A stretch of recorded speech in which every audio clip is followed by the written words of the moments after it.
Okay, thank you. Thank you very much. Good evening, everyone. Thank you all for coming. It's nice to see you again. Thank you. Glad to be back here. Tonight I'm back here at Way Mountain Temple. We try to divide our time between Northern and Southern California and the various branches to remind you that I'm not deserting you. I'm splitting my time to take care of our people so that, because for me, training, teaching is a personal thing.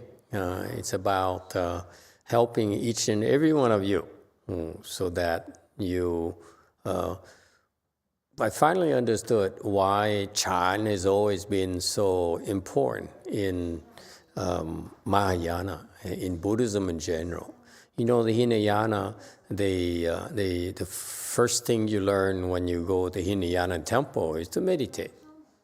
Okay, same thing here at Mahayana. We also teach you meditation, but our meditation techniques are a lot broader, a lot deeper, a lot more profound. For example, the Hinayana, they teach you breathing, and the Buddha taught that in Satipatthana Sutra. Okay, the Bible for the Hinayana meditation techniques, and I read that as well because when I was learning meditation, because my elders, after Master YongHua died, my elders couldn't tell me what is Mahayana meditation involves, what does it involve. And so I had to do a lot of readings. I read the Taoist meditation techniques. I read a lot of Hinayana techniques. And you find that the Hinayana meditation techniques revolves around breath counting, breathing, and so forth. And it's very important when they do that, they can reach fourth-stage arhatship. In Mahayana, we also have breathing. What happens is that if you practice mindfulness of the breathing as the Hinayana trains their people, there is some pitfalls that most of them fall into, and that's why they cannot get very far. However, when we teach breathing in Mahayana, we don't have those pitfalls. And therefore, with breathing techniques in Mahayana, you can become enlightened.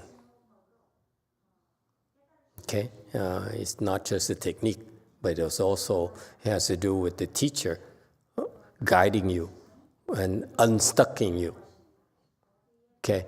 And which is supposed to happen with a pay chart, with a good no advisor.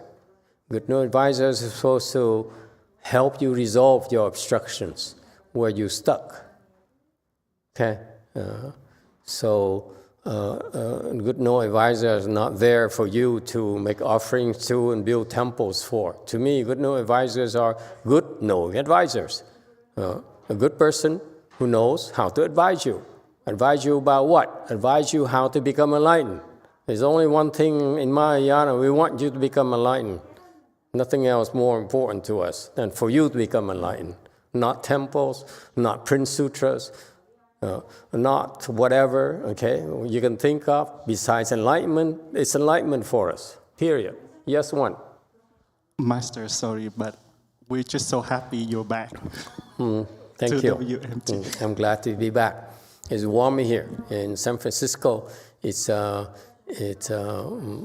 not that cold, but there's a constant. It's very windy, and our temple is near the ocean and on top of a hill, and therefore there's very drafty, and it's very easy to get sick.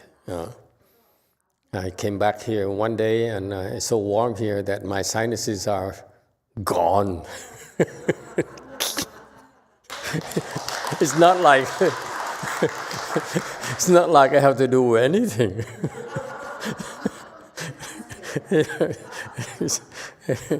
So embarrassing. Okay, so in Mahayana, even like I'm telling you, even like breathing, meditation on breathing, you can become enlightened by breathing. That's on in the Shrangma Sutra by one of the 25 sages, where Manjushri asked 25 sages who are enlightened how they got enlightened. So the 25 of them explained how to do it, what they practice. And one of them said, I practice breathing. And he became enlightened.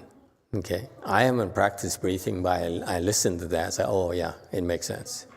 Okay. All right, so anyway, tonight, last night, we didn't have a chance to make comments about Master XunHua's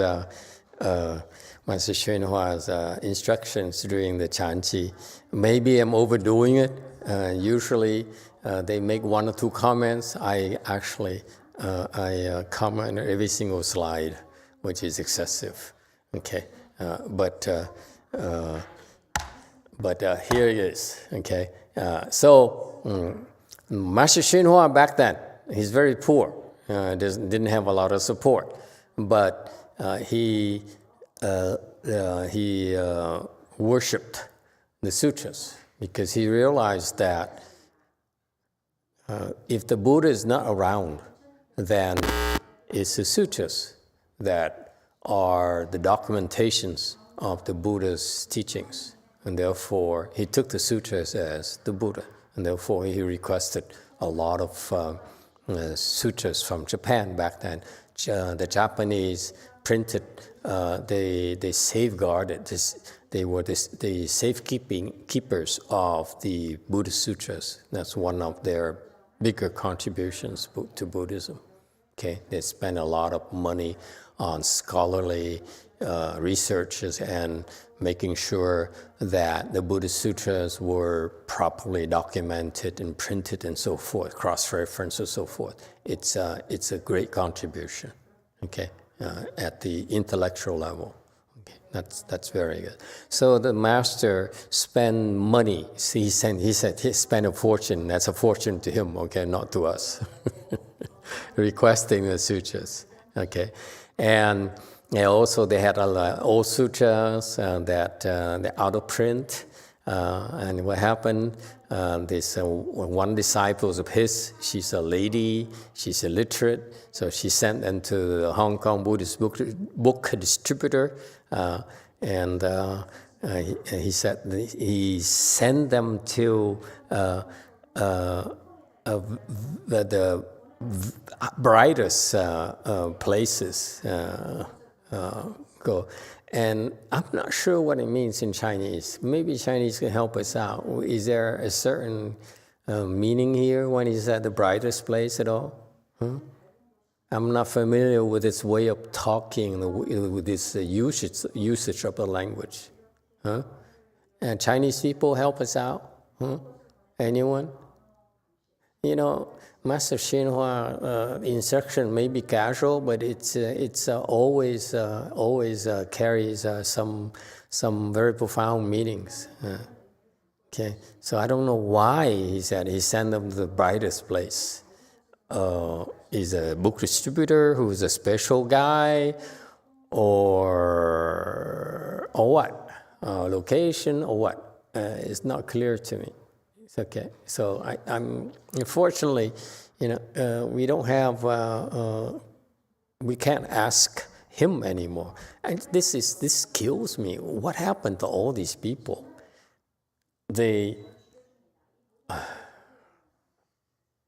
Please don't move my fan. Okay, I placed them there for a reason. No, it's okay. Okay, because I've used this for a long time, so I know there's certain things I can control the flow of the air. Stop moving my fans around, please, both of them. Okay.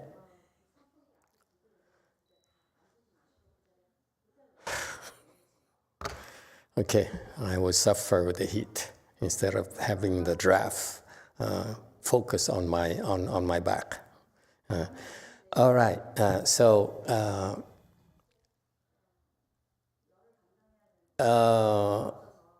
and yes.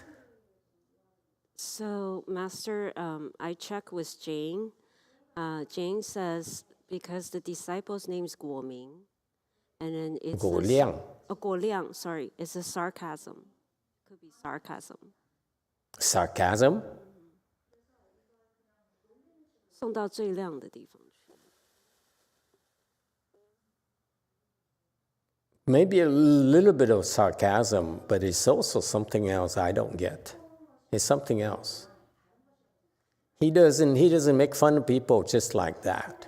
You know, Master Xunhua is not the kind like us American, which is jeer and do things out of jest. Master Xunhua always look at you and he conveys a certain message, which I don't get here. Okay? And that's my point. Anyway. That's why I beg you, ask questions. Don't be shy, because your questions will contribute to our understanding of Mahayana. These people at his time, they are such sheeps. They don't dare ask questions, which is unfortunate. Okay, we from different culture. You don't ask questions so that the Dharma can be interpreted as according to our customs, our cultures, our languages. How are we going to understand the Dharma? Anyway, Lady Tan told me, I dare not tell you. If I told you, you will. If I told you, would for sure get angry and be agitated. Okay, and will get angry, will get upset. Okay, and now here is we'll make a scene. It's not agitate. Okay, you make a scene, meaning that it's a little bit fun because he's making fun of himself. He said, he says, I'm going to make a scene. I'm going to make a fool of myself. I'm supposed to be a cool master, but I lose my temper. I throw tantrums, if you will. I would throw tantrums. Okay, so what he's saying is that his disciple thought that way to him. He said, I'm afraid that, we spend so much money buying these, requesting these sutras, and they're a treasure to the temple, okay, because they are one of the more valuable, more expensive things that he had at the temple. The statues were cheap. Everything else was cheap, except for this, the sutras that he bought from Japan, so I can see that, okay? So, of course, they're expensive, and being, Master Xunhua is known to be a very frugal person, a very penny-pinching type of obsession. To me, is obsessive, okay? So he says, I saw that this layman person here, so I saw that I didn't dare tell you, because if I told you, you would for sure get upset. Okay, and make a scene. Okay, and so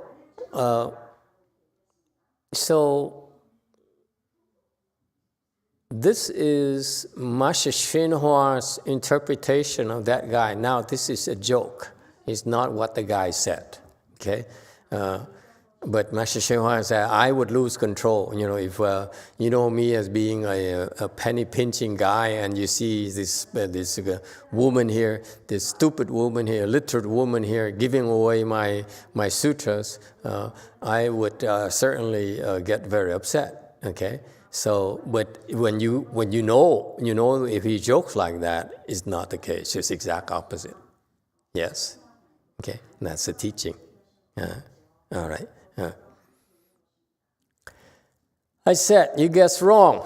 Not to mention that they sent the Hong Kong Buddhist book distributor, even if she burned them all, I wouldn't care. Okay, so Master YongHua said, corrected him.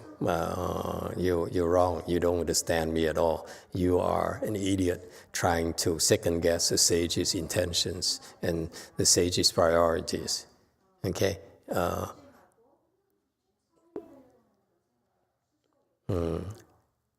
And I said your master now is not your master before.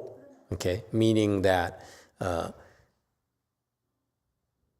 that layman Tan saw him throw tantrums and get upset. Okay, and that's what he thought. That's how Master YongHua would operate. If you shake his trees, if you encroach on his taboos, okay, but I assure you, at this point here, Master YongHua was doing those things to teach his disciples, but he would not throw tantrums because of these illiterate women actions. So that's what happens. We cannot possibly gauge the intentions of the sages. It's not the way it seems. Let me assure you. Yes, too. From Min, Master, when reciting mantra, can we stop in the middle of it before completing the number of times and then continue after a few hours later? You could, but it's best you recite from beginning to end.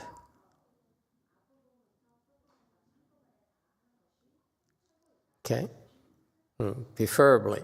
Of course, it's more preferable that you recite than not reciting at all. Okay? However, it's best to recite from beginning to end so that you can plan your time, number one. Okay? You plan your time so that you complete the task instead of stopping in the middle of the task. Okay? To leave things undone, cultivation undone, number one. Number two, also, because of the time pressure, it helps your concentration. And actually, as you do it, you find a way to recite faster. Okay? That's what happened to me. Under time pressure, I figure out how to recite faster. Yes, too. From Brunch Wave, how does one become a master? How does one become a master? Who is this person? Who wants to know? It's a new person. Huh? It's a new person.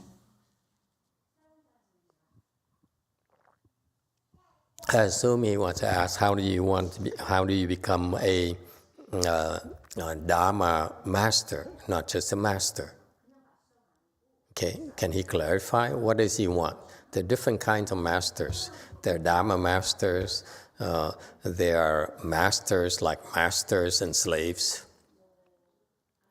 Okay, so you have to be clear as to what he wants to know. Yes?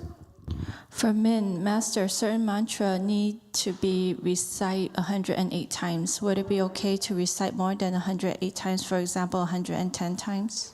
Yes. The more, the better. Okay? Mantras are meant to be recited.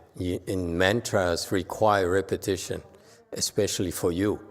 For mantras, before mantras can become effective, you need a certain number of recitations. Okay, and let's leave it at that. For you, yes, too.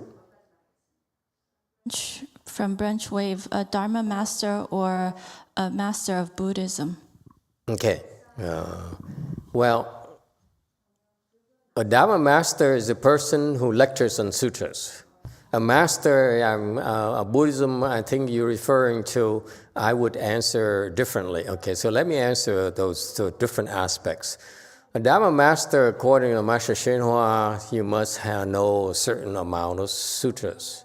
a certain level of knowledge about sutras and Buddhist principles and so forth. That's correct. I agree with that. However, I differ slightly from him in that it's not knowledge, it's the depth of knowledge that interests me. Because if you only look at the breadth of knowledge, how many sutras you understand, okay, then it's a scholarly comparison.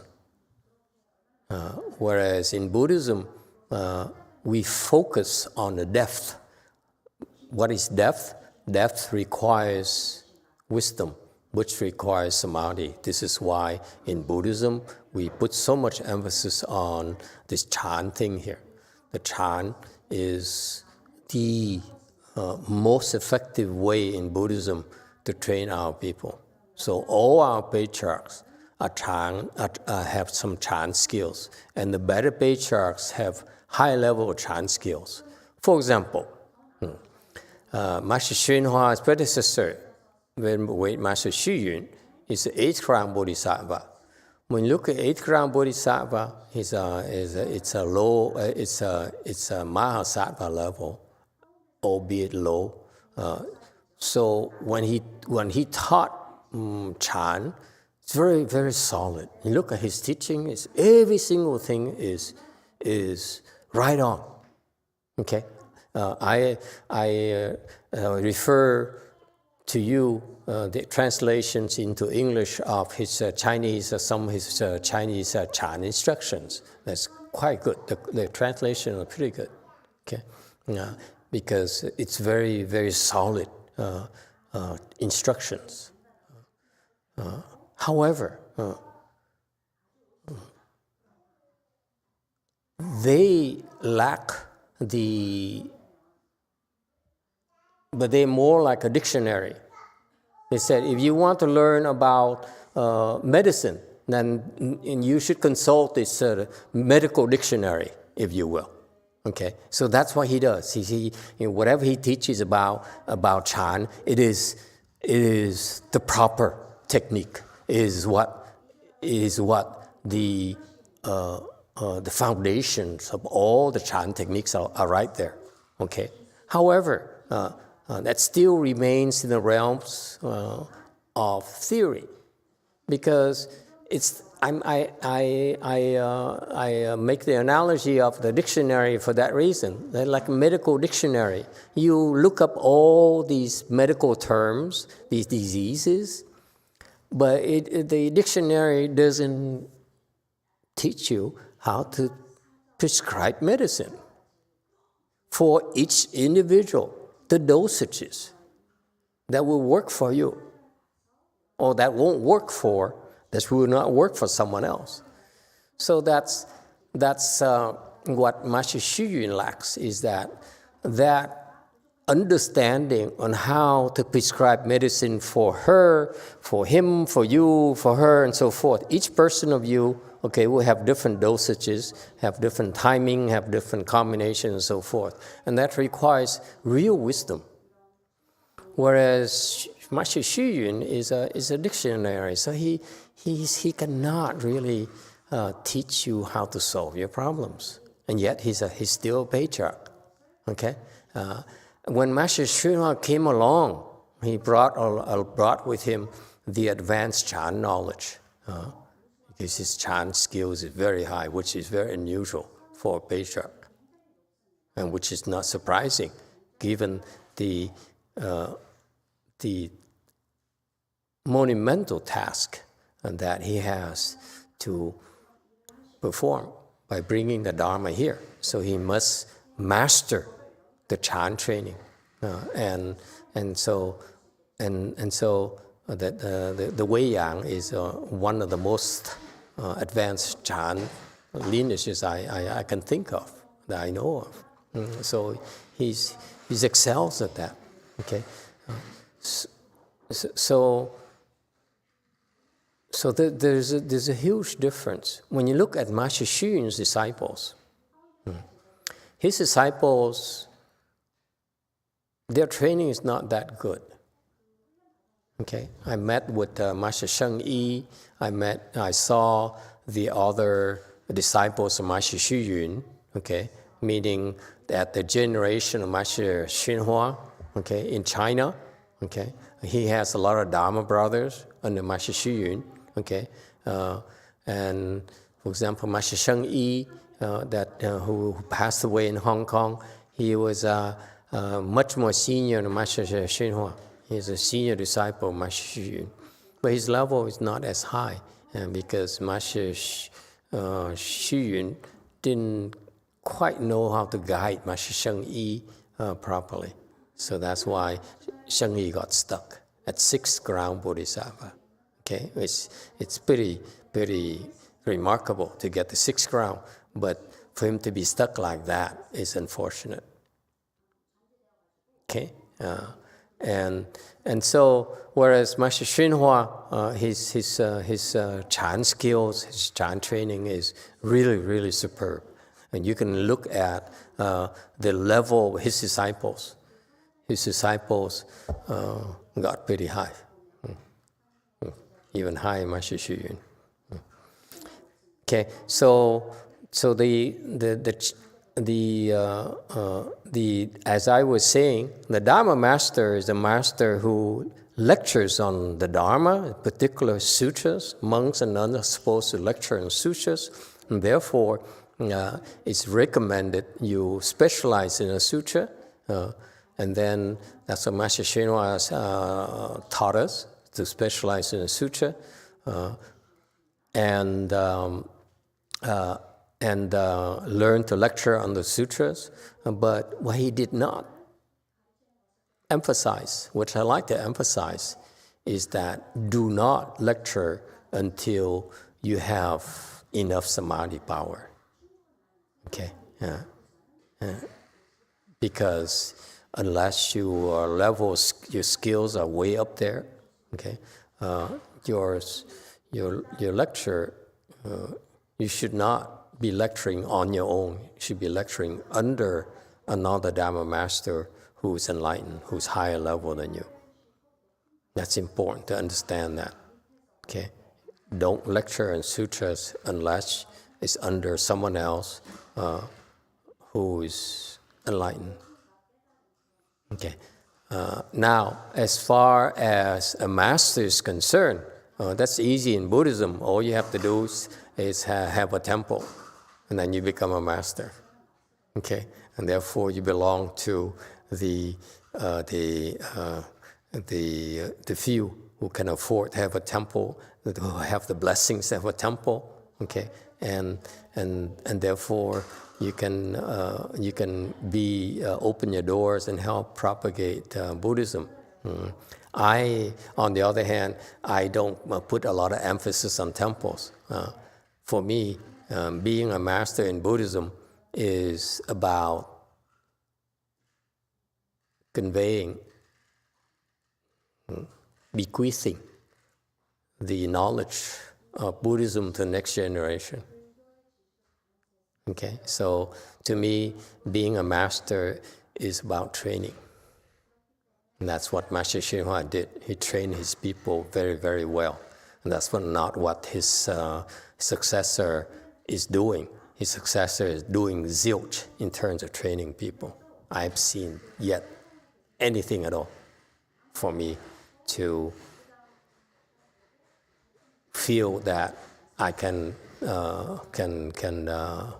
count on the Dharma being passed on to the next generation. It is our responsibility to pass on our knowledge to the next generation. Okay, you all need to help do that. Don't think that it's one person's thing. It's about for us. Look at you. Look at all of you. For us to do a lecture like this, look at how many of you have to support this process. So you all are helping take part in a Dharma propagation and passing on the torch, okay? Passing on the light, a lamp, okay? And I feel that's a very important thing that the Chinese don't talk about. It's important for us here in the U.S., in the Dharma Ending Age, to, in particular, put more emphasis on that, is to pass on the knowledge, so that we need to train our people. We need to train the next generation. Okay. Otherwise, if you do like the way Master YongHua does, it dies. It has to grow. The Dharma grows. It's not supposed to be static. You're not supposed to keep on, when it's your generation, I hope that you will get out under my shadow and do your things. Okay, that's important, because each of you in your generation should put your own personal stamp on the Dharma, so that the Dharma grows and is alive. Instead of, I will, ride on Master YongHua's coattail and sit on my fat ass and receive donations and be safe and be respected and be worshipped. That's baloney. I would turn in my grave. Yes, I'd be very upset if that's the case. And do not ever reminisce for 25 years. Reminisce every now and then is okay, but not 25 years. Ludicrous. Yes, 7. Thank you, Master.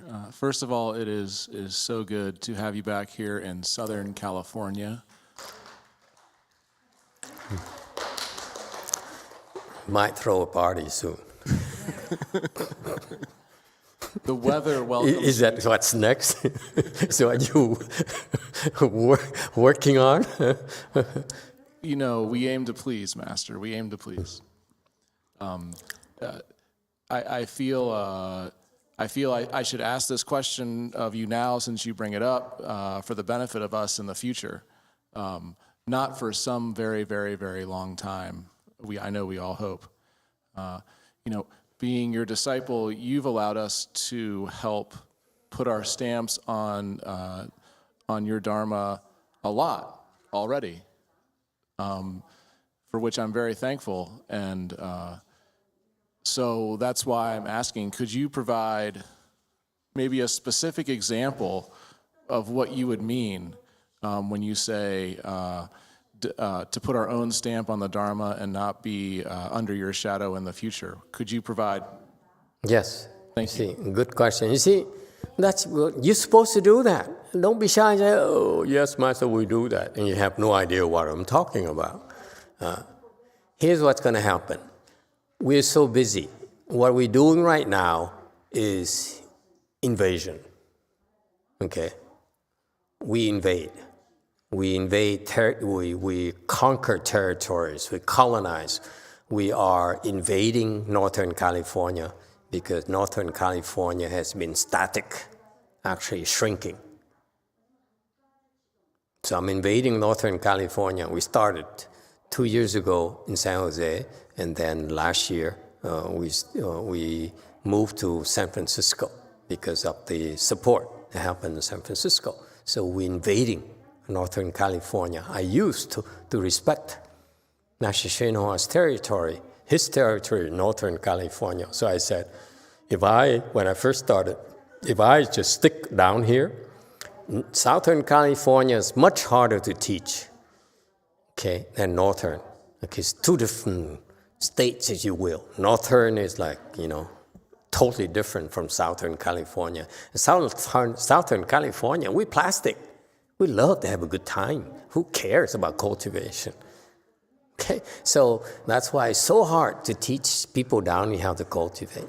And we'll be able to do that. We have a track record of 16 years already. So if you can teach in Southern California, Northern California is a piece of cake. I dare tell you that right now. On the other hand, Master YongHua's disciple never could conquer Southern California, never could do anything down there. None of them could do anything. Okay, in terms of Dharma propagation. So we're busy because we need for you to first create blessings. Before you can cultivate, you need to create blessings. And therefore, I had blessings before. So that's why I didn't have to create blessings. I could cultivate right away. But for you, you need to create more blessings. That's why I'm colonizing, I'm opening way places when conditions arise. I hate it, I do not like pressure. I do not like to borrow money. I hate mortgages, okay? I get afflicted, very afflicted.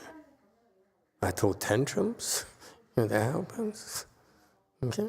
And why am I doing this? It's not what I want. It's not my fun. Okay? But anyway, so we, the way we function is I respond to people's request. So we've been growing in Korea, we're growing in Northern California because of the lay people's requesting us to propagate the Dharma, okay? And so that's what we do. So we're going to do that. And probably for the next 10 years or so, we're going to continue to grow like that. And then in doing so, I will train a bunch of you so that you can, I rotate, I'll train you. I will train you in many ways more than the Chinese. The Chinese style, I feel, is inferior, okay?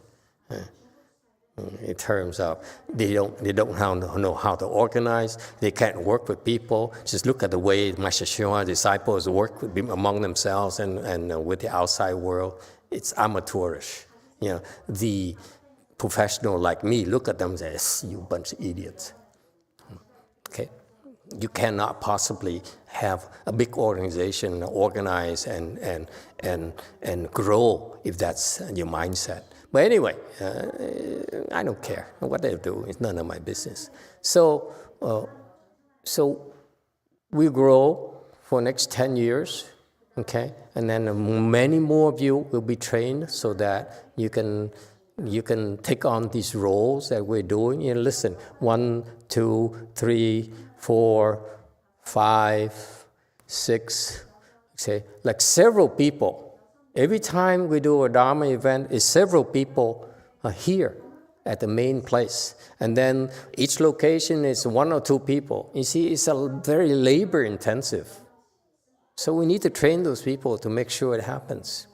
We have more branch temples ready. Will be participation more and more and more. Okay, we're always like this. We'll be small like this, and we'll pay attention to each and every one of you, train each and every one of you, so that you continue to improve, you continue to feel better about yourself, about life, become healthier, and so forth. Okay, but there will come a point in time where I will pull out a few of you, okay? I'll put you into seclusion. I will teach you how to do the One Yin Dhamma door. I will teach you how to do the Hua To, if that's what you wish. I will teach you how to do mantras and so forth, is that what you want, okay? And then you do that, and then I want you to then begin to research sutras, okay? So that you develop your own style, your own understanding, your own approach. Okay, so it will happen down the road. Right now, we all work. Okay, so in summary, the Dharma Masters are the ones that, number one, must be enlightened. Because you're not enlightened, you speak nonsense, you go to the hells. You suffer the fate of stupidity. Cut it out. It's very dangerous to speak Dharma. And so you need to be enlightened to be a Dharma Master. To be a master, you need to know how to train people. I can't care less if you have a temple or not. Okay, it's just my opinion. See, our temple is small, ugly, poor, and so forth. But we spend our money on training our people, feeding them, clothing them, paying for their iPhones and Samsungs, taking care of them. Yes, 6 and 9. Thank you, Master. What should I do to maximize my blessing? Can you instruct me?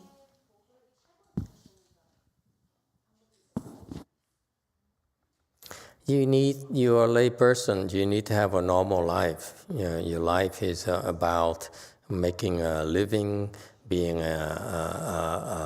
happy, have a happy family life, and then it must be balanced. You need to make time to cultivate. Okay, so you should meditate every day for an hour. You should join our activities if you can. Okay, the more the better. You should, if you want to maximize your blessings, you should be what the Chinese call 尽世人.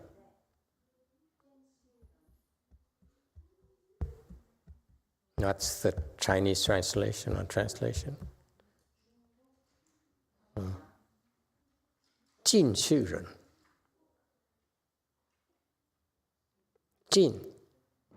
进入的进，是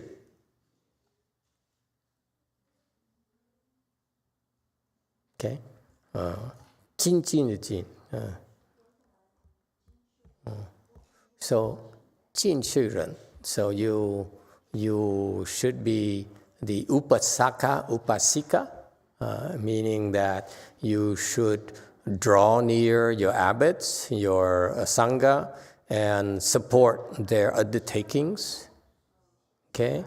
The reason I grow is because my needs are huge. My needs are huge and I'm poor. Your $1 contribution means a lot more when I'm poor than when I'm rich. When I become rich and famous, your money is not really worth much.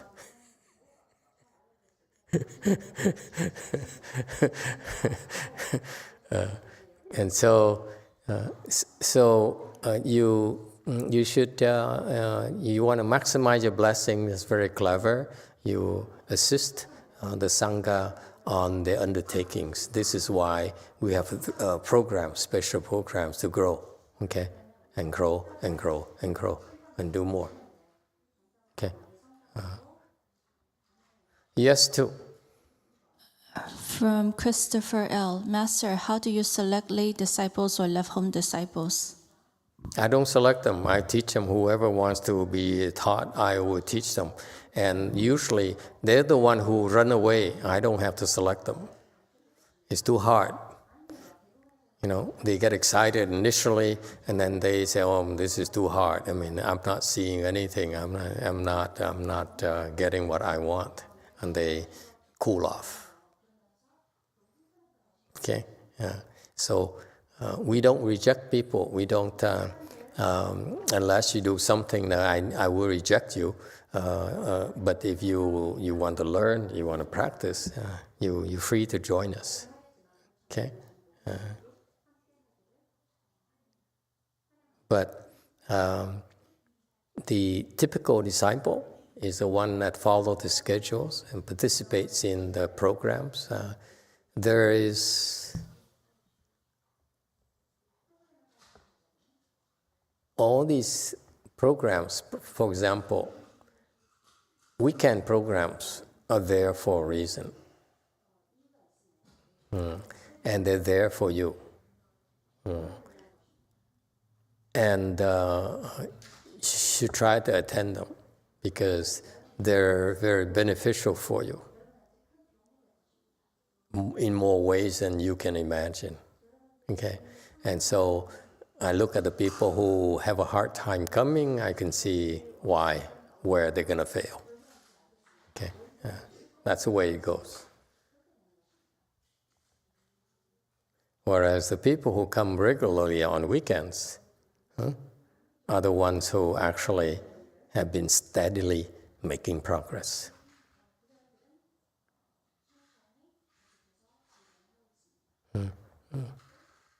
So that's a balance on you're having a normal life and then coming a weekend and practice and so forth when you can.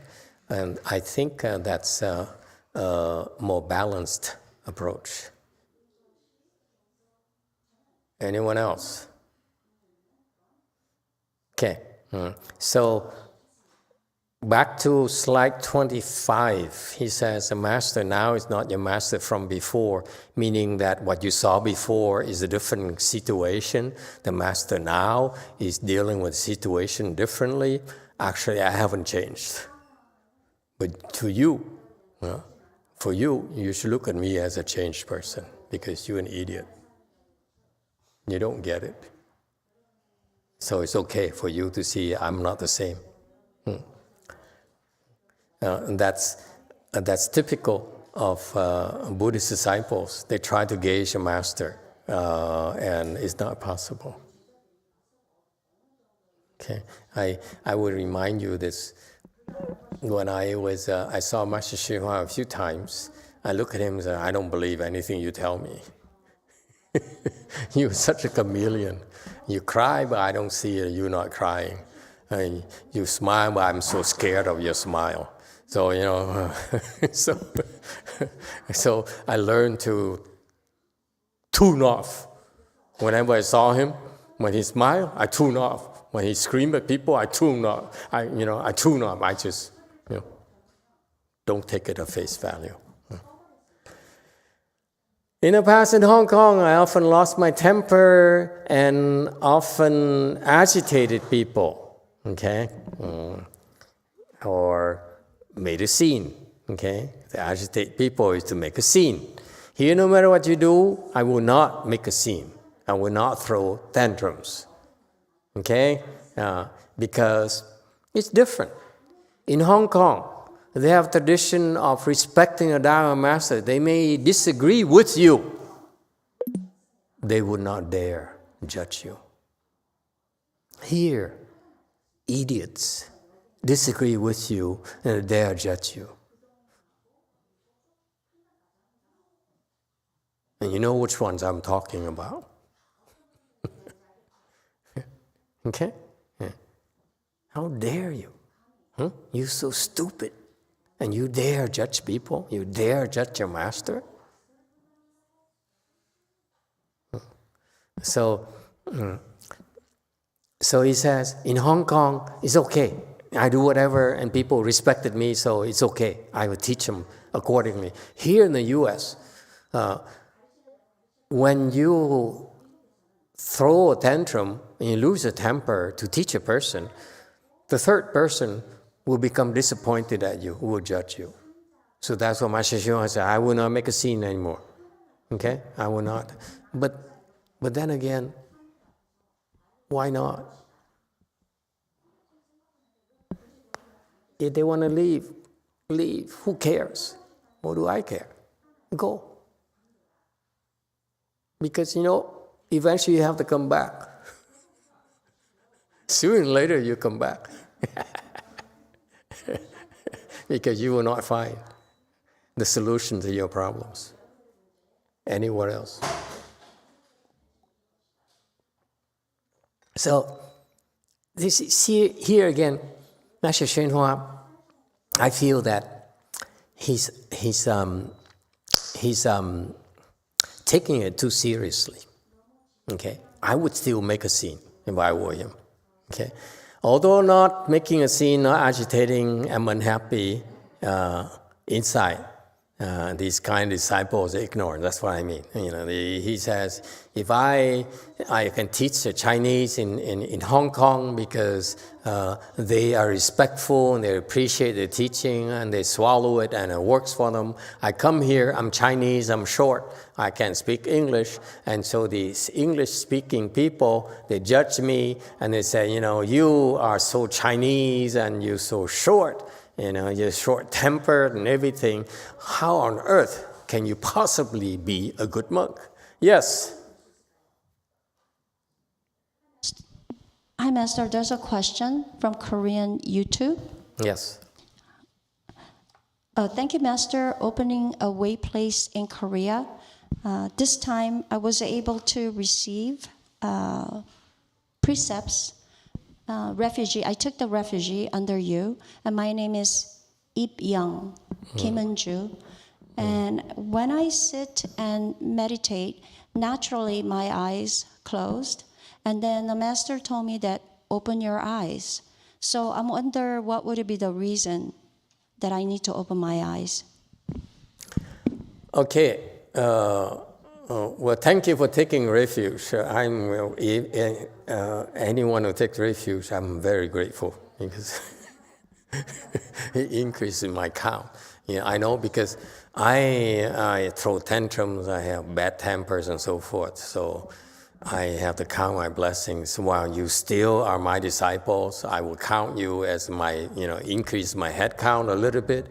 And then when you leave, and then, before you leave. So I appreciate your taking refuge. Okay. So when you meditate, are you supposed to open your eyes or close your eyes? Okay. I don't know about you. The other Chan teachers teach it differently, but I have my own quirks. When I meditate, I close my eyes. It's because when you close your eyes, actually it's not what the Buddha taught. The Buddha taught that when you meditate, your eyes should be open about 30% max. You should look at just in front of you a little bit for about maybe several feet maximum. Do not look beyond that because you restrict your vision to around here only.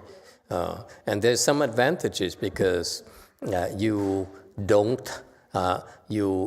not distracted by visual things, okay? And in particular, if you are in Texas and you meditate, okay, you probably find scorpions and snakes crawling near you. So it's good to open your eyes just in case. That's why I would never open a temple in Texas because I'm afraid of snakes. Okay? Too hot anyway. God.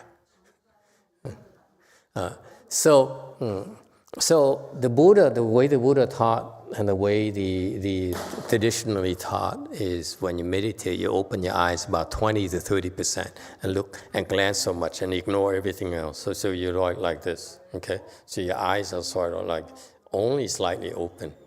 And so the purpose is to restrict your field vision and minimize the visual, the dusts, okay? The form dusts, if you will, the noises, the dust from the forms, okay? And so when you do that, it also helps you not pay attention to the sound, okay, as well, and so forth. So it's very effective. That's what the Buddha taught. When I meditated, because I wasn't trained properly by Master YongHua disciples, I chose to close my eyes because I said, why restricted only 30%? That's restricted to 0%. So I would close my eyes and I would meditate, okay? And it seems to work for me pretty well. I prefer to have my eyes closed, okay? There's a caveat. There are times where I'm too tired. There are times where I am very afflicted. Okay, so if I close my eyes, I would doze off. Okay, and then I would open my eyes. In those cases where I know I'm tired, if I close my eyes, I would doze off. So it would defeat the purpose of trying to meditate. So I open my eyes. I open my eyes more and more and more and more, as to fight my sleepiness. So that's why. That's why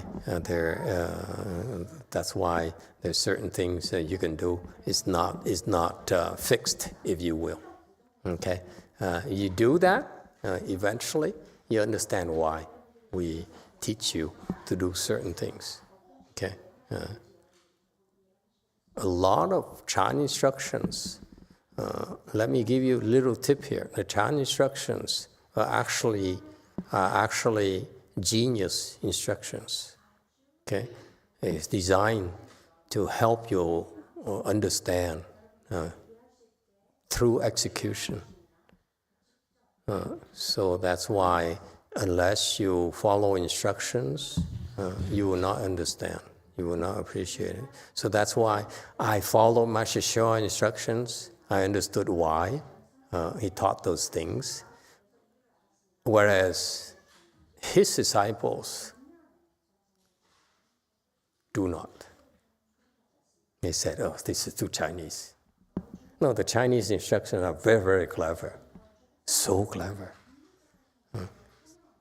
That's why I kept a lot of it. Yes, too. For Min, Master, why going to the temple regularly to practice make a big difference? What is at the temple that is so beneficial? Well, you go and you know. Be grateful that I'm giving you that tip.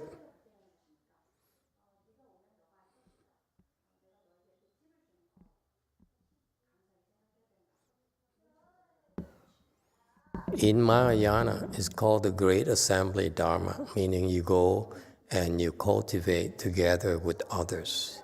If you practice by yourself, you will get in trouble and you will quit, you grow bad habits, and you will be sidetracked by demons if you're any good. If you are not having any problem because you're no good, you're getting nowhere, no one gives a damn about you. The demons don't care about you. But you're any good, they come and attack you. They come and make you sick. They come and have you, and make you have cancer and so forth. That's why. But if you practice and you have no problems, it's because you're going nowhere, like my Dharma brother. Blissfully ignorant. Okay? He's supposed to have problems. You cultivate, have no problems, okay? Then you really are not going nowhere, okay? And that's why you go to big assembly Dharma, you have more problems, okay? And that's where you get help. But if you stay at home, you think you can figure things out by yourself, you will never make it. Guaranteed. Anyone else? Okay. These disciples are too stupid, Oh, well, that's what disciples are. They're supposed to be stupid. I hope you American disciples, whether you can read Chinese or not, okay, do not place a Chinese Buddhist sutra and its kind into the fireplace to burn, okay? Be careful, don't burn sutras because there's some terrible consequences, okay?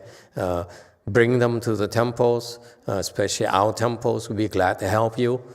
Dispose of them properly, and we won't get in trouble. You don't have to worry about that, okay?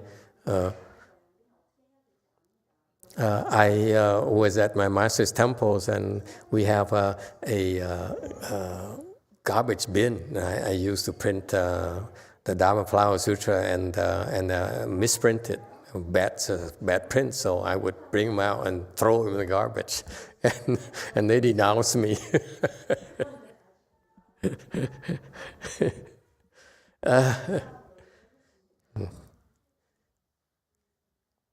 The Chinese, they just don't explain things to you. They are weird, okay? Like they're cults. So Chinese Buddhists, whatever, Korean, Malaysian, whatever, Chinese, whatever, it doesn't matter. Don't throw them away. Okay, protect them. You can't casually damage sutras.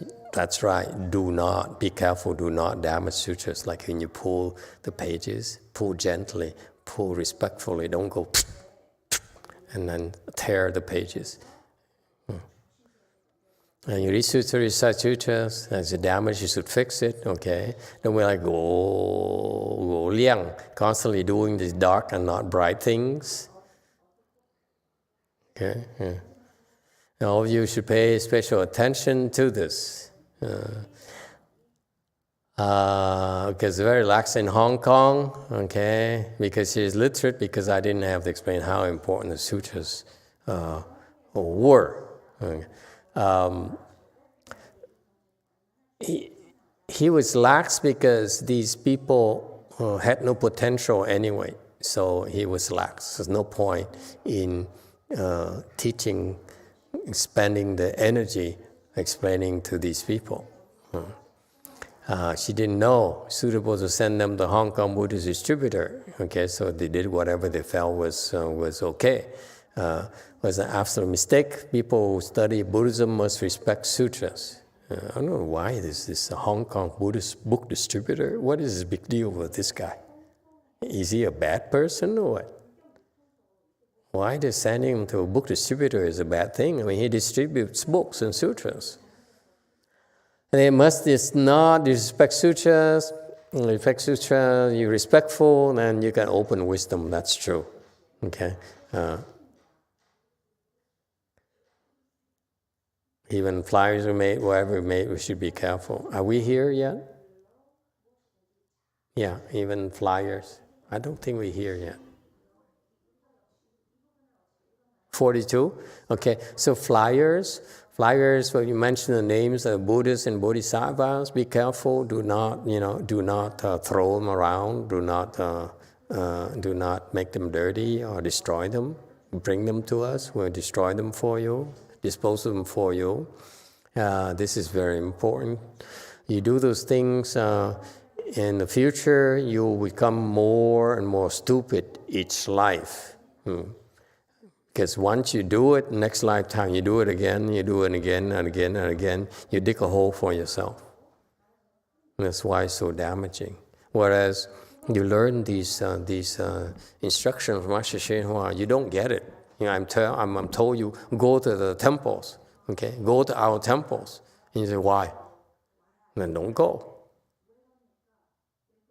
You go and you find out. And you go and find out and you get the benefits, and then you naturally go more and more and more because you get more out of it. Right, Daniel?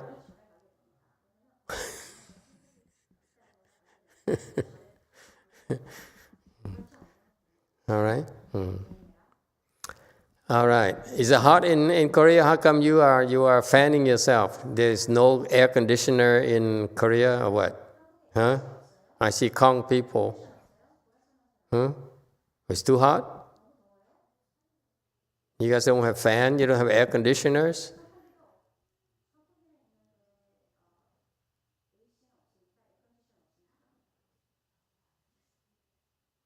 See, Master YongHua said, you're supposed to bear the heat. You're supposed to bear the cold.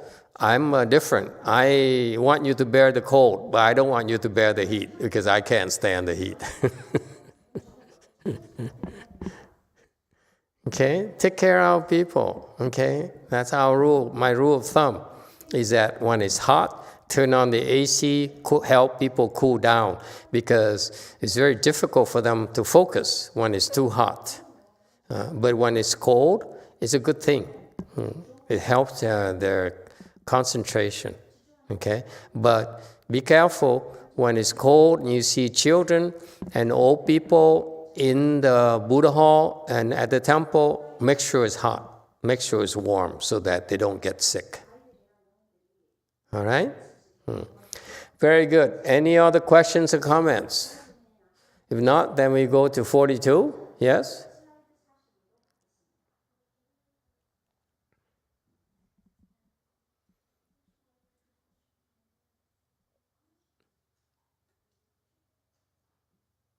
Yes, 2. From Min, Master, which is better, we read Shurangama Sutra over and over again or read many different sutras?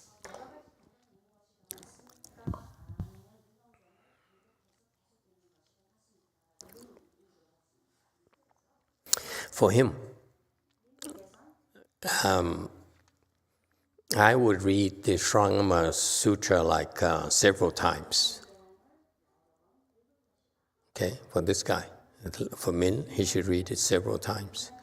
And then after that, he should branch out to other sutras by Master YongHua or by me. Don't read the other stuff.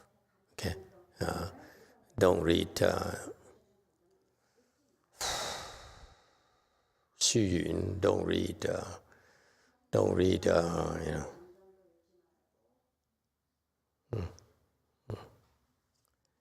the other stuff. Okay, not a good use of your time. DTT question. Thank you, Master. So my question is, does that rule of not destroying sutras applies to mantras or applies to Buddhist author texts? Buddhist what texts? Author, Buddhist author texts. Some people that write just commentaries on Buddhism. Commentaries on Buddhism, like if the text has words that refer to Buddha Dharma, to refer to the Bodhisattvas, to the Buddhas, and so forth, then they are don't destroy them. Okay, because you're creating offenses when you do that, and you're creating the seeds for you to be stupid in the future. It's a very serious offense.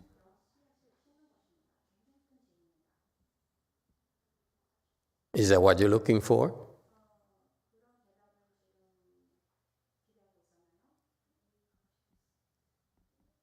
Of some Buddhist master, and sometimes I don't really know what to do with the book.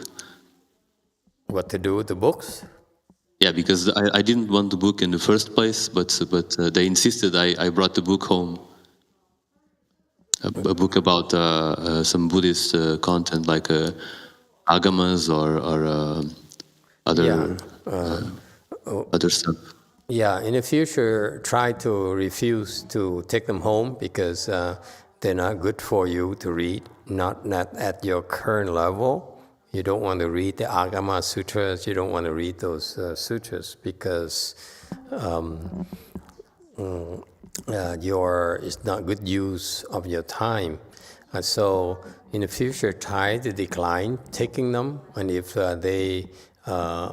you have them, then send them to us or put them somewhere. You know, my Master YongHua disciples, senior disciples, he says in his temple, they accepted the sutras and the mantras and the Buddhist things from everyone, and then they shelve it.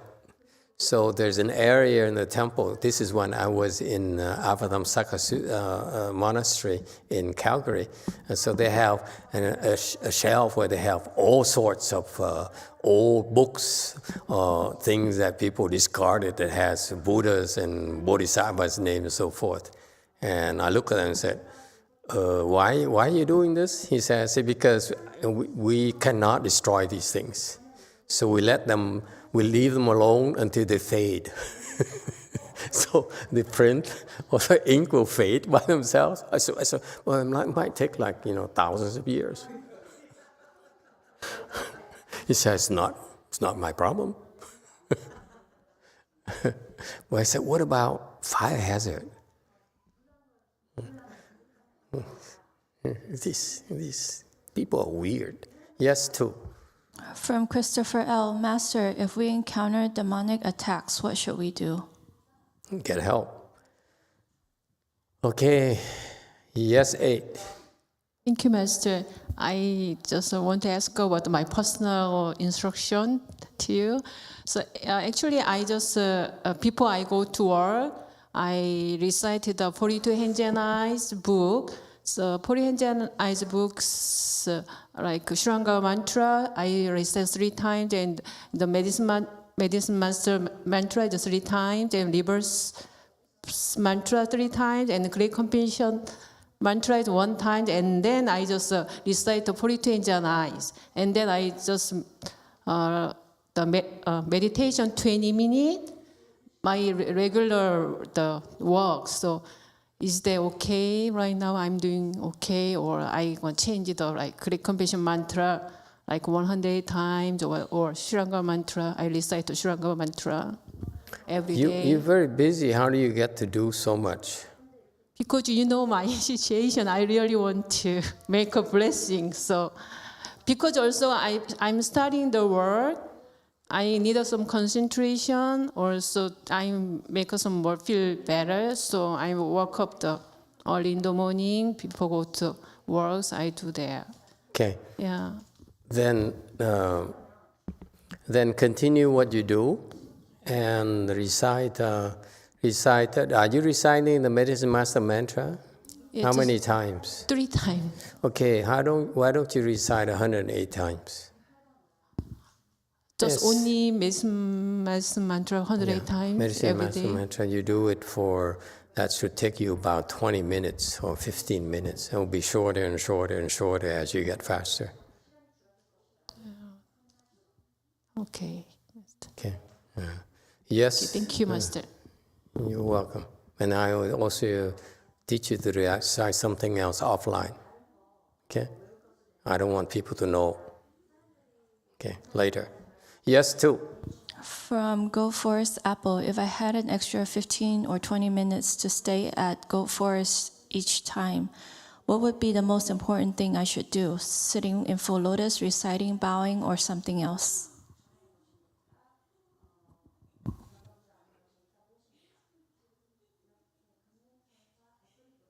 You're so busy at the temple. How can you find time to sit another additional 15, 20 minutes? Okay. Bow. Bow more. She has a lot of obstructions. She should bow more. You should bow more too.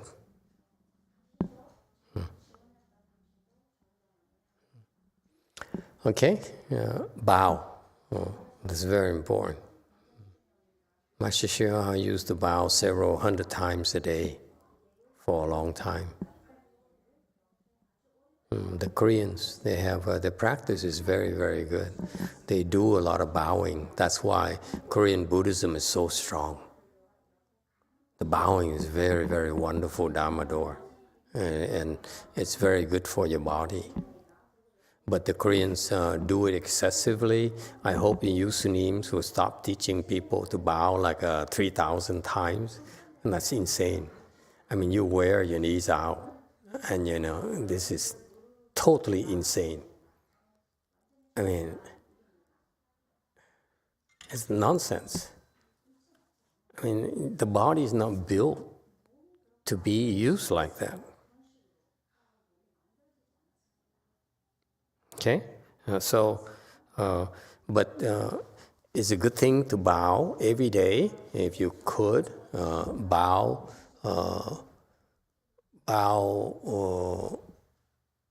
before I teach you that thing, I think I'd like you to bow for a while, 108 times a day. Any Buddha you like. Okay? For Apple, bow to Medicine Master Buddha. The Chinese, they all pray to Wanyin Bodhisattvas. I would advise the Chinese, if they knew better, they should be practicing Medicine Master Buddha. Okay, it's much more effective.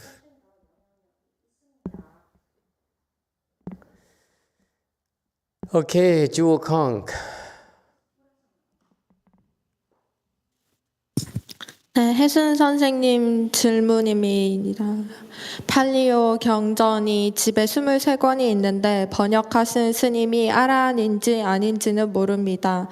어떻게 처리해야 될까요? 마스터께서 산스크리트 번역만 믿을만 하다고 하셔서요. Wait, what happened? Did you notice that she sounds different tonight? Huh? What happened? Hey, baby, what happened to you? What did you eat for lunch? I think I catch Omicron. Oh, she's sick. Ah, she should be sick more often. Okay, what is Master, there is a question from Hesun. She has 23 books, Buddhist books in Pali, but she's not sure. I'm not sure if it's written by Arhat or not, but I don't know what to do with the 23 books. And you also mentioned that just only believe in Sanskrit translation, not other translation like Pali.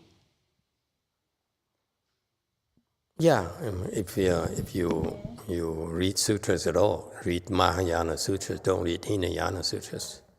That's my preference. So what to do with those 25 books in Pali? Give them to Master Z. Easy. All right? Anyone else? Yes, too. From Go Forest Daniel, Master, between 42 hands and eyes, bowing or helping with temple-related things, what should I do? Between that and what? 42 hands and eyes, bowing and helping with temple-related things. What else should she do? What should I do? Get a great job, make a lot of money, get married, make a lot of children. Lead a normal life.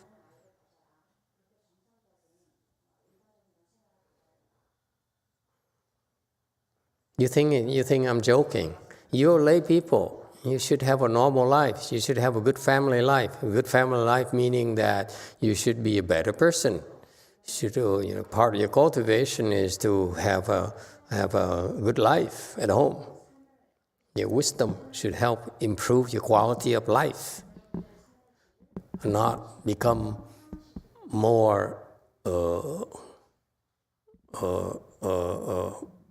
having blind faith like some people.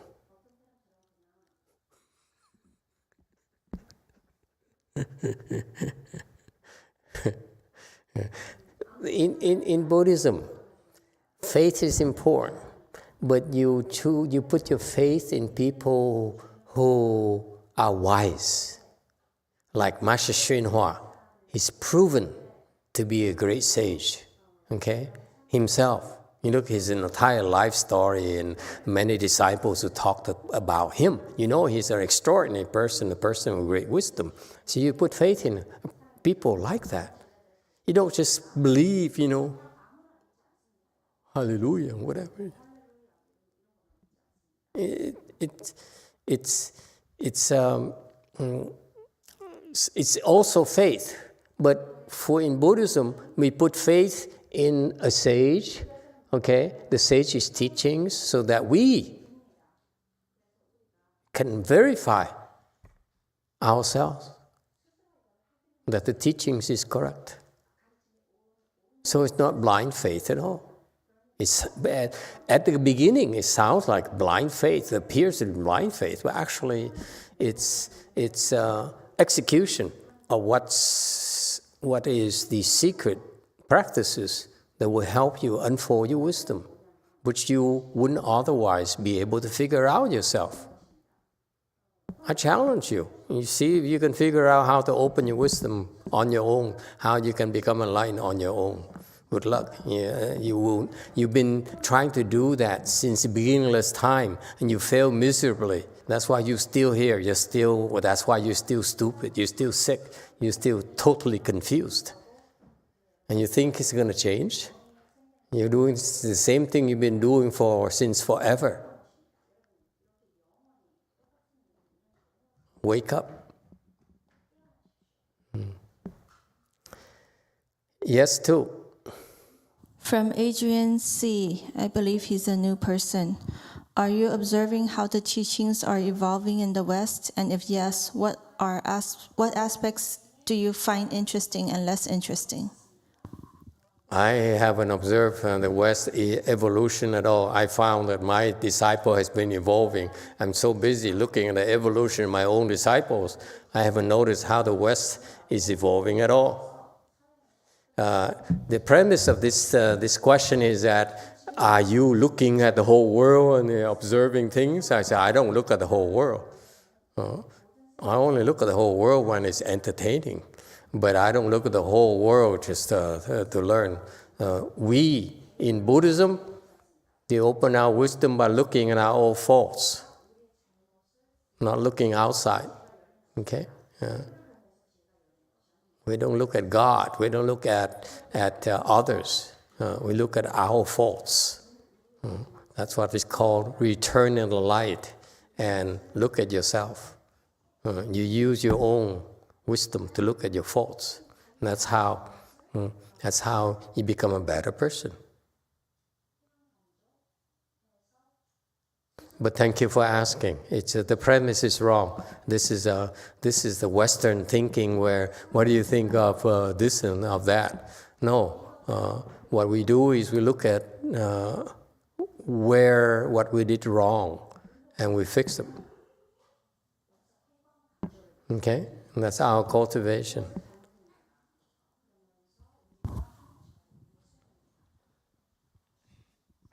Yes, too. From Go Forth Daniel, thank you, Master, for asking. Oh, thank you, Master, and Venbo Shenshun for asking.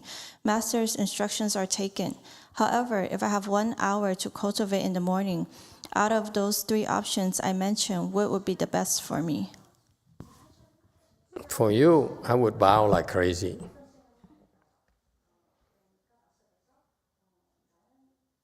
Okay, I would bow, and then when you go to work, recite the Buddha's name constantly, silently.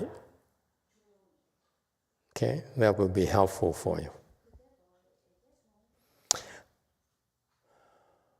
Anything else? Yes, sir. 6. So when sometimes someone spends many years to be cultivating or following a certain teacher, and then they have no success, and they have to try and find a new teacher or try to do something different. So what is the solution for that person? What is the problem and the solution for that person? Problem is that you don't have enough blessings. You cannot get a good teacher. You want to get a good education, you need to go to a good school. It's in the West, it's called Harvard, it's called Stanford, it's called MIT, depending on your field study. It's called Princeton, it's called Yale. And you need to have what it takes to get in there in order to be taught, in order to be trained, in order to be recognized as talented. Someone has to certify you. You can't figure things out yourself. So, and in order to get into those institutions, you need a lot of money. You need a lot of skills. You need a lot of hard work. You prepare for it your entire life. You don't casually say, I'm going to graduate from high school, so I'm going to go to Berkeley. These people, these kids, they spend, several years, 5-6 years preparing to go in that direction. So you cannot blame the teacher. You cannot blame the teachings. You blame yourself because you don't have enough blessings. You haven't done anything good enough for you to be taught by a good teacher. I'm sorry. It's that blunt. Okay? If you're good at all, your teacher will teach you.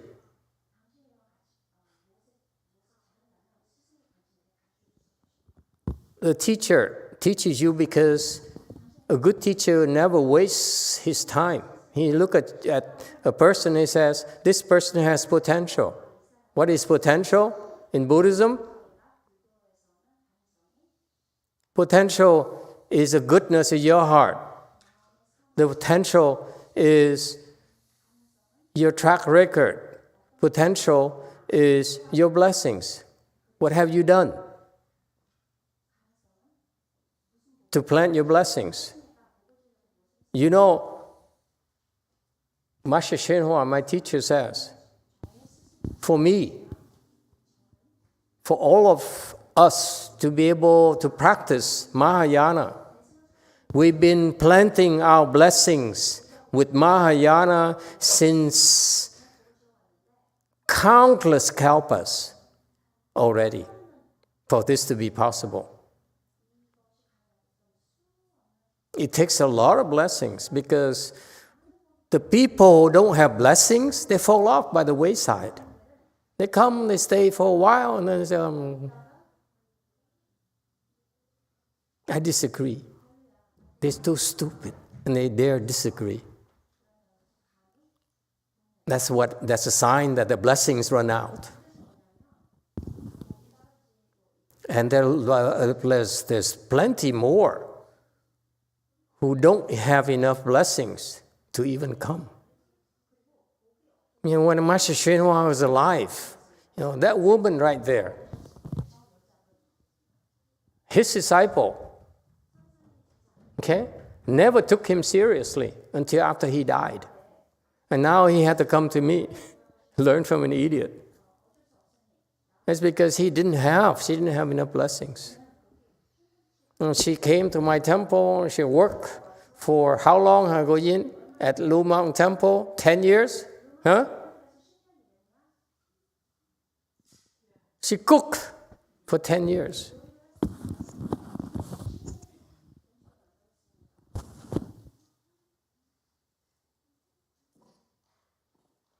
It takes a lot of blessings. You can't take it casually. The Chinese are very wise. This is where you Westerners have a struggle. Okay? Because Peter also has the same problem. I saw him years ago at Lu Mountain Temple. I said, well, he's a great guy. He's a nice guy. You know, charming and everything. Sweet talker, good talker and everything. But his blessings run out. You know, and amazingly, he kept on coming around, helping with this or that, helping, you know, with the YouTube and so forth. I mean, the things he did at Lu Mountain Temple are revolutionary. And that's why he's still around. He doesn't like what I teach, but he's still around. He said, pain? What are you talking about? Pain? Are you savages or something? And to this date, he still cannot sit in full lotus for an hour. But of course, there are other ways to train, to learn. It takes a lot of blessings. You have to do something for you to be taught. And this woman here came to my temple for 10 years. She fought me. She came to the temple. I disagree with you. I disagree with you. I disagree with you. And I'm going to wait for my chance to tell you you're wrong. So she came every weekend to cook, so they have a chance to tell me I'm wrong. Now 10 years. That's what she's got. Second stage Arhat.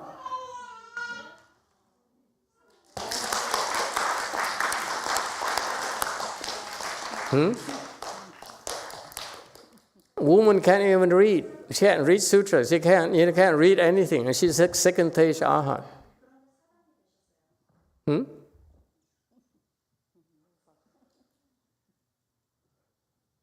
Contribute. Okay. Yes, too. Go first, Daniel. Should I recite the Medicine Master Buddha or Amitabha Buddha? You, Medicine Master Buddha, bow to him, recite his name. Okay? Yes, 6. I heard that the Buddha has said we should not associate with the foolish people. So I'm wondering if we if we are associating with foolish people, if we are living with them, if we are staying close to them, how should we practice? That's a Hinayana teaching. In Mahayana, we don't discriminate. We don't discriminate foolish people or smart people. That's Chinese, okay? In my temples, we mind our business. Whether they're foolish, it's none of our business. We embrace people for who they are. We don't reject them. We don't judge them. Okay? That's what we practice. I have a problem when you keep rejecting people and you're too foolish. I learn from foolish people. The more foolish, the more I learn from them, believe it or not. So why should you reject and avoid foolish people? That's for Hinayana practitioners, not for us. Our path is different. The teaching is for those who are weak and they're easily influenced, and therefore they have no one to tell them to correct and the course of actions. That's why you're better off isolating yourself and avoiding these evil companions. But for us, Mahayana, in this big assembly here, we don't discriminate people. There's plenty of stupid people. There's plenty of non-Buddhist disciples. Damn. Okay? But we embrace them all. We don't say, hey, because you're non-Buddhist, therefore we treat you differently. Or everyone is treated the same way. Okay? Badly. So that you cannot blame us for discriminating against you at all. Men, women, same thing. Men are even worse.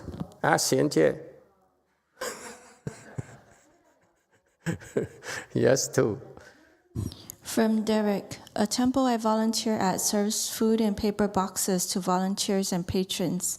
However, the box has an image of the Buddha on it. The box cannot be reused. What is a proper way I should dispose of this?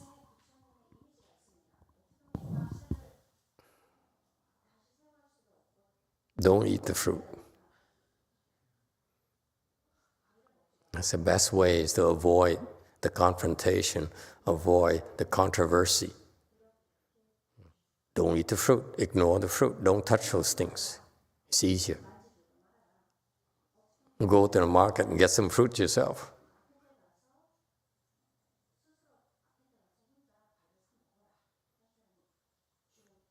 Okay? Anyone else? Okay, it's 10.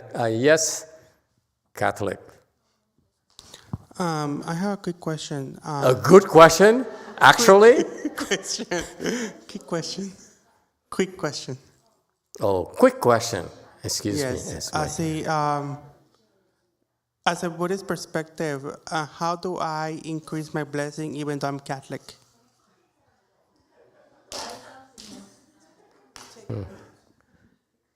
You increase Catholic blessings or Buddhist blessings? Blessings, just blessings. How to, as a Buddhist perspective. Don't be such a chicken. You want Buddhist blessing, you want Catholic blessings. I'm very clear about these things. What do you want? Because you want Catholic blessings to be reborn to your boss, near your boss, be near your boss, yes? Yes. Okay, that's different kinds of blessings. Buddhist blessings are totally different. Well, I'm more talking about just being with God blessings. To be with God blessings? Yes. You have plenty already. I will tell you right now, you will overshoot. When you die, you're gonna go to a higher level of heaven than his heaven, because you're coming here. You're gonna go to, that's what happened to a lot of Catholics who come to our temples, unfortunately. They think, oh, I'm gonna be near my God, but heck, what happened is they overshot. They go to much better heavens. They say, wow, this is nicer than I thought. They don't regret it. And this is a true case in the desire realm. The higher level heavens They're nicer. They're much nicer.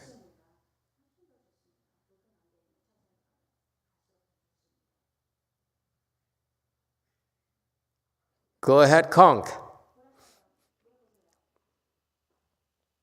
안녕하세요. 저는 집에서 매일 아침에 GCR을 하고 있습니다. 그런데 조금 더 다른 거를 하고 싶은데 절을 하는 게 좋을지 아니면 모닝 세레모니를 하는 게 좋을지 여쭙고 싶습니다. 1시간 정도. Master, in the morning, I have about an hour to cultivate. Right now, I'm reciting correct compassion, repentant, but I wanted to do a little bit different if I can, or if I need to. Should I do the morning ceremony, or should I bow? I would do the morning ceremony. I would alternate. I do morning ceremony. I would do great compassion, repentance. Okay? Alternate them. They'll be good. Okay? And if you feel like it, you can bow too. Yeah, you can bow. You can bow. So we practice all the Dharma doors. Don't be stuck on anything. Okay? So for morning ceremonies, get the recording from our temples. Don't get it from my master's temple. My master's temple, they sound better. Okay, Master Shenhua's recordings, his disciples' recording, they sound better. Everything is better, but their kung fu is so low that it's to me it's not good for your spiritual practice. It's good for music to listen, but it's not going to help your spiritual practice. Okay? Yeah, take advantage of those recordings that we have. Do we post those recordings on our website? Yeah, you see, those are very good. Okay, they not adorn. They are unimpressive, but they're good for you.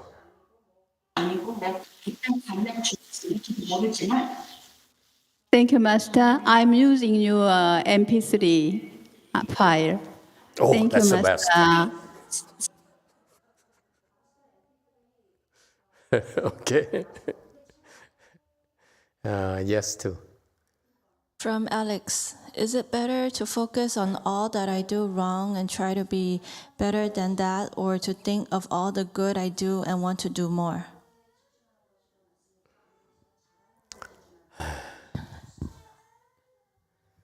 It's better not to try to understand so much. It's tiring, Alex. It's nothing to understand, Alex.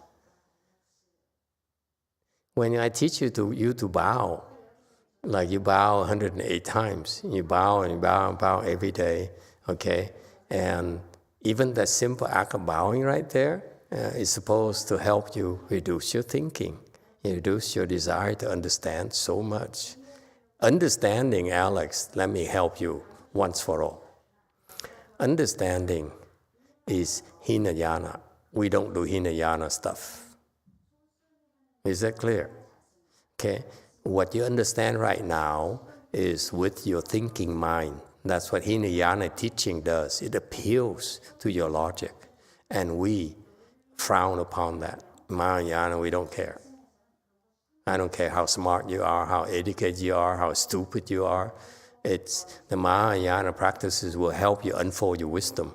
And that wisdom there only happens when you stop thinking, when you stop trying so hard to understand, trying so hard to analyze and discriminate. Okay? Like this question earlier, I see foolish people. I should stay away from them. That's called discriminating mind. That's unhealthy for the spiritual practice. It is for weaklings, that he says, if I near foolish people, I get in trouble. Whereas in this environment, the foolish people cannot get you in trouble forever. Yes, we have a lot of foolish people, okay? But they're on the way to being transformed, and that's part of the transformation for everyone. So there's no need to discriminate at all. Okay, and Alex's question, you notice, is this a pattern where he discriminates constantly. This is better, this is not as good. That's called discrimination, Alex. Cut it out. Okay? Stop discriminating mind. Just do. Okay? Concentrate on doing instead of understanding, instead of knowing. Okay? Just do. Okay? So for example, you do.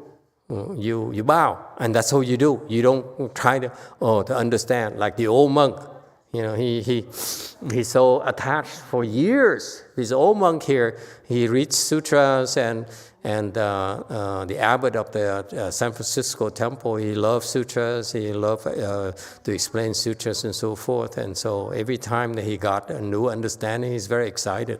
It's getting better and better. He's no longer excited about those things. Okay? It's nothing to understand. It's you understanding that's important, not my understanding. It's not your understanding, Alex. It's about opening your wisdom so that you help others understand. Okay? And the way to do that is stop discriminating. You discriminate too much. Dharma Treasury. Hello. Thank you, Master. When I see your visual aid, I cringe because there's a fire right now in California, and I thought, look at that. So I mean, how far is it from Dharma Treasury? When we do the meditation in the park back home, is there any kind of dharmas or recitation that we should do before or after the meditation that can be beneficial? Yes, you have to seal the area so that you have some protection, because it's public place. When we teach meditation, we take over so that they cannot come in and cause trouble for you and for your students. We teach you. Did I teach you that Dharma? Hey, you monks and nuns, did I teach you that? I taught you. I thought I taught you already. Okay, we'll teach you. Thank you. There's many ways to do it, but there's one way that Master YongHua taught his disciples. I don't do that. I do different things, but this thing here, all of you can do. Yes, 9. Thank you, Master. So especially at work, I have a very busy and limited time. What's the best mantra I could recite? At work? Yes.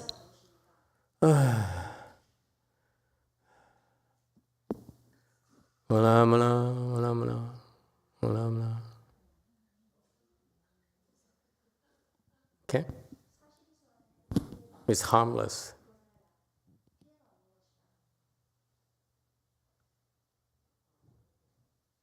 You understand? Yes, too. From Diego, Master, I haven't read sutras or anything in a while because when I read, I start being so mental. Should I read sutras or not?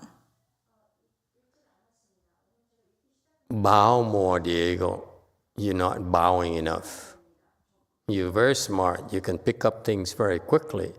The problem is that you need more blessings, because without blessings, you will not be able to stay on the right tracks. Conk.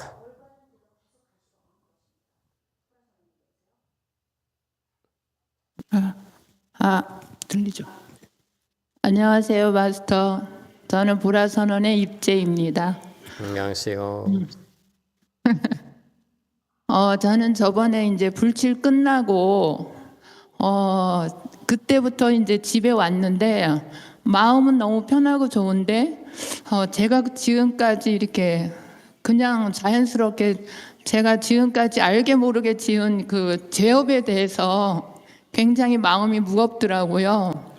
그래서 계속 이제 여기 사는 저는 데비참을 하면서 다른 것도 좋지만 데비참 할 때 굉장히 좋았거든요. 늘 진심으로 그냥 간절하게 하고 근데 집에서 이제 늘 하던 것처럼 아침 예불도 하고 40일 수안도 하고 하는데 요 며칠 참회에 대해서 계속 생각이 들면서 절에를 가서 좀 더 열심히 해봐야 되겠다 하는데 어느 순간에 자꾸 머리 한쪽에서 그냥 스님들 조용히 쉬시는데 가서 그냥 제가 가면 방해나 되지 않을까 막 그런 생각이 들면서 자꾸 안 가고 이렇게 게을러지는 거예요.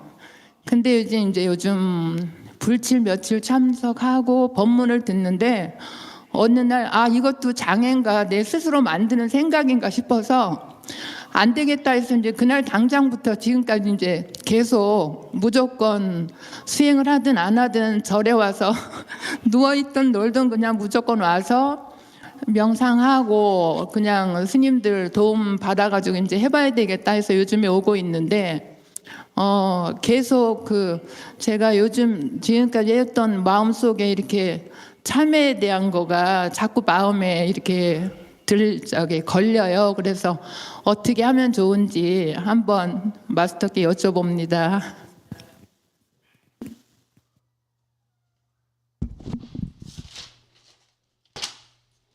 Master, this is Ipje.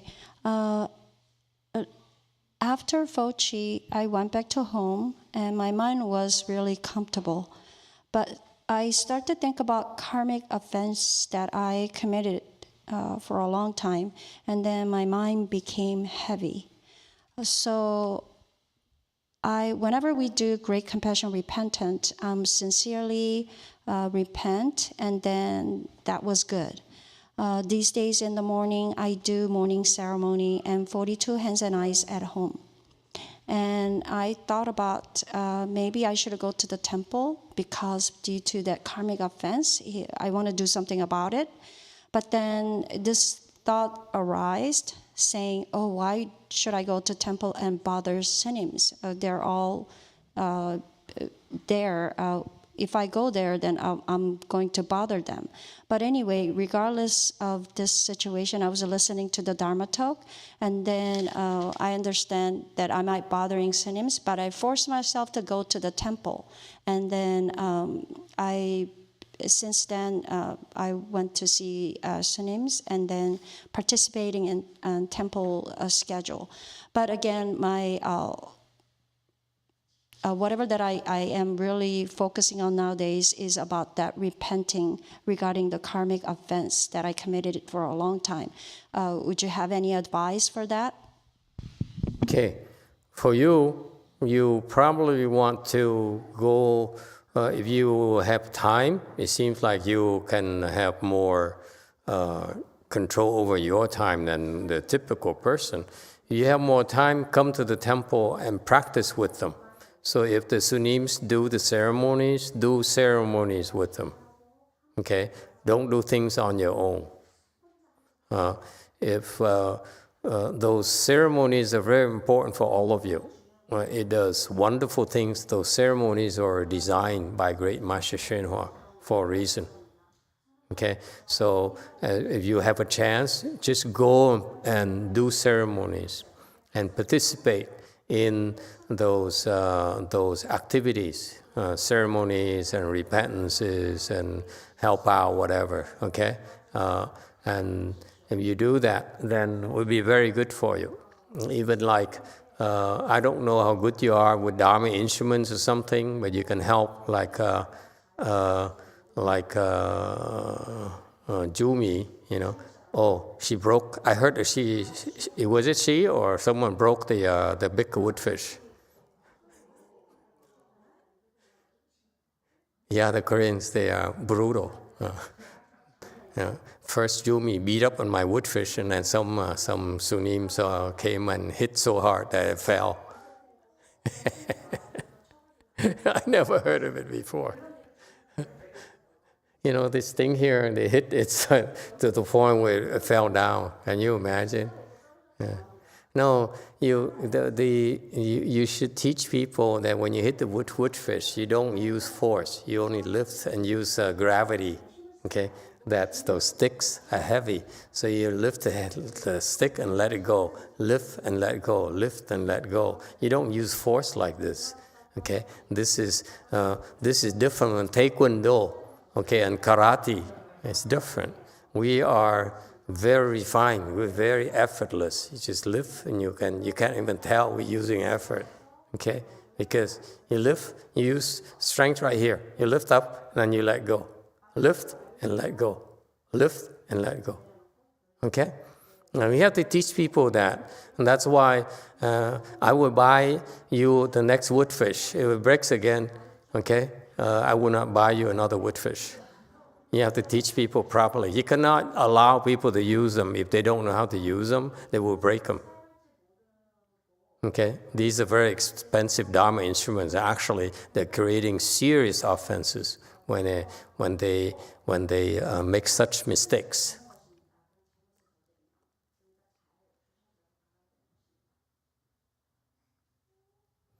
Conk. 헬로 마스터. 우드피쉬를 세게 친 건 맞는데 부시진 않았습니다. 세란이 먼저 여기부터.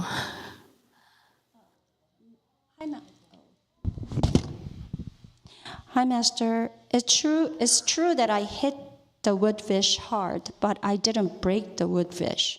No. How come everyone accuses you of doing all the bad things?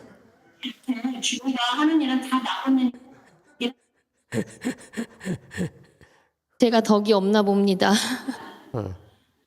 No, it's our fault. I didn't train my students properly. Now they train. You're supposed to teach people how to use the Dharma instruments. You don't allow them to use our Dharma instruments. They're very expensive. And they mess them up, that's not good for them. But it's okay. In our temple, I will forgive you the first time. Okay?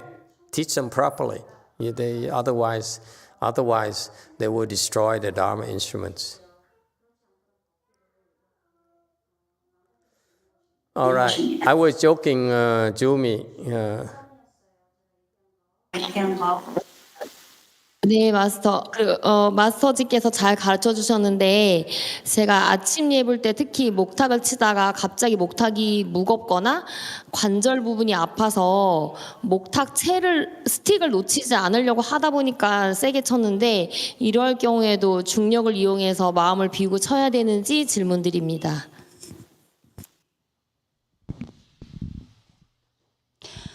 Master Z taught me really well how to use this Dharma instrument.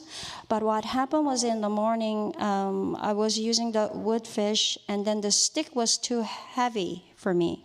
So that's why I was starting to hitting hard.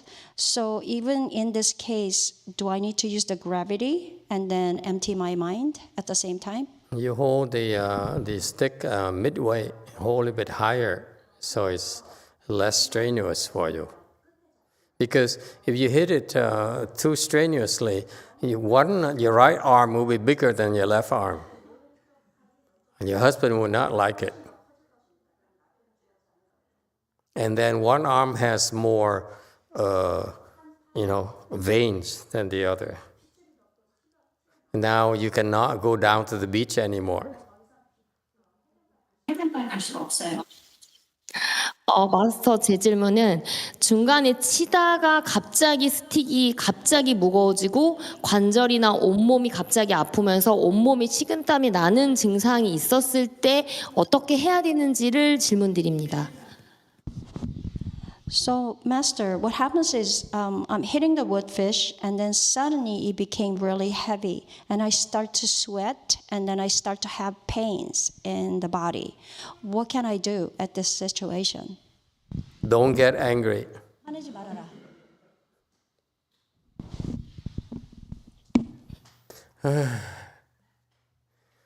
Have you heard of working out? I would recommend bicep curl.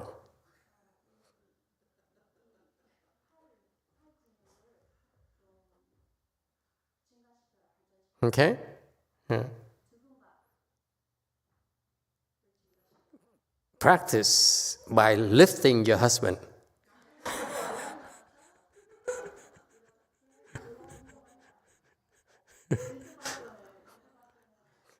He would like that.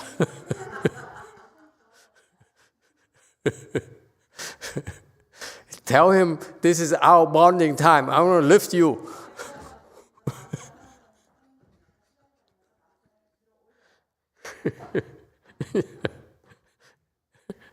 Okay, enough joking around. You guys should go back to serious cultivation, okay? Okay, thank you everyone. Good night.